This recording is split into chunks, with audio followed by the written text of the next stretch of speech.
I remember the doctor walked into my room and says, well, your daughter's ears have not been formed, therefore she'll never hear, she'll probably never walk. Do you have any questions?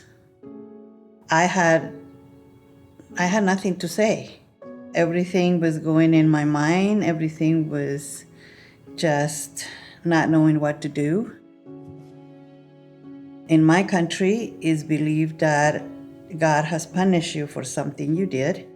That's why you have somebody that it is deformed or, and so I was like, what I have done, it's all my fault. What is going on? The doctor never came in again, and I cried a lot.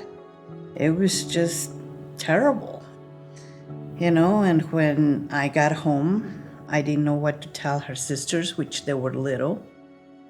And they liked to hear this record player that had a lot of children's songs, but one of them was about the senses.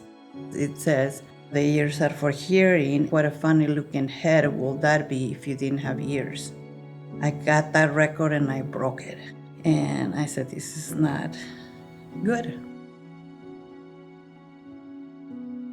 Maybe about a month after that, trying to talk to the pediatrician and say, what can I do? Why did this happen? What does this mean? One of them said, UNM, Dr. Matt Smith is doing a research on auditory brain response. So I went and he put electrodes around her head. And then he said, well, good news. Her inner ear is intact. She would be able to hear with a bone conductor hearing aid. I said, oh, great. So how do I get it? And he goes, it's not made for infants. It's only for 5-year-olds. The headband is too much. There was a big receiver. She's going to be drooling on it. The food is going to go in it. The equipment's going to get damaged. She's going to be crawling. And I said, okay, I will fix all that. Just do it. If it doesn't work, it doesn't work. And so he did it. And at 4 months, I got a knock on my door, and there's a speech pathologist. And she said, I'm going to work with your daughter. And the speech pathologist came every week to give us activities to do with her. And I was, wow, this is amazing. Oh my gosh. When she said her first word, I don't even know how old was she. But whenever she said, Mom, Dad, I knew it was a miracle.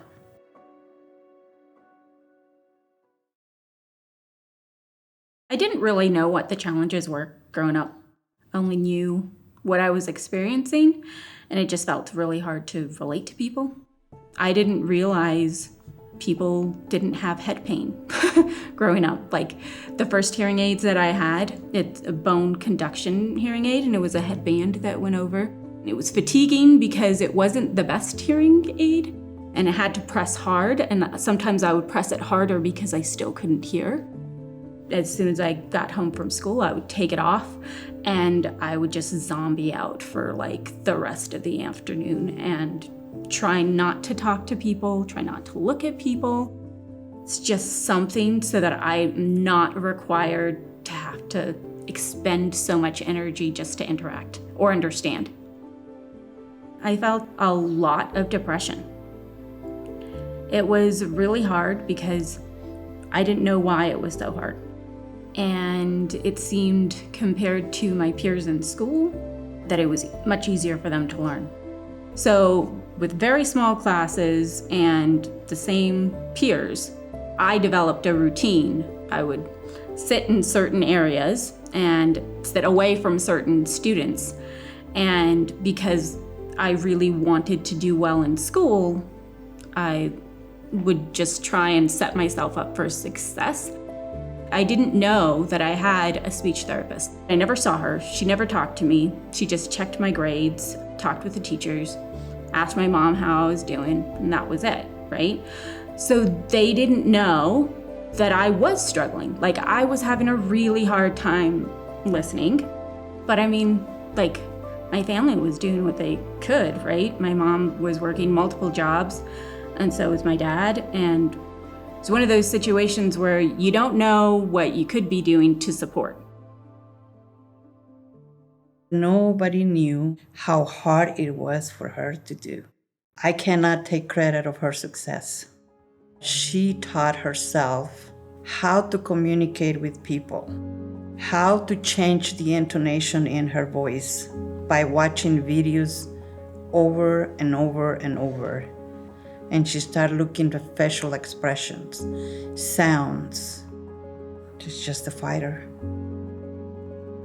And just like her, there's many, many kids like that. I got really excited about the profession, and I thought, oh my gosh, I am going to get back to the university and I'm going to get my degree. I graduated in 1992, and I started bilingual multicultural services as a sole proprietor. In 2003, I made it into a corporation with 3 speech pathologists, including myself, and now we're almost 100. We're covering a lot of schools in New Mexico, a lot of districts, and we are our own early intervention agency as well, because I believe that we have to teach the children, teach the parents, because if the family don't want them, they have no one. And so we need to teach the parents to understand how amazing these kids are. That first year in college, I actually went towards fine arts. But people in the world of arts, they would say, don't tell anybody about your hearing loss. That's when I started thinking, I was like, I think I really need to deal with my hearing loss because I don't want to be around people that are telling me not to. And it seems to be a big challenge that I've been given, and it's time to deal with it. There are probably tons of kids out there that are having the exact same issue, not just with hearing loss, but just with disabilities in general, that are just being excluded from the conversation. These people are amazing. They are special. I believe they came to this world with a mission to teach us. She asked me, Mom, if God tells you, I want Elizabeth to be reborn, and he says, would you like Elizabeth with ears or without ears? How would you want me to be born?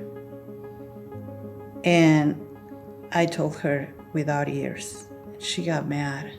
She said, Mom, you don't really love me. But I said, I do. I said, you taught me so much. You have taught me the miracle of speaking, the miracle of hearing. I said, you have taught me so much. I can't return that. I don't want to. They have a gift that is hidden by their disability, and that we need to unwrap it and see what it is they have to give us.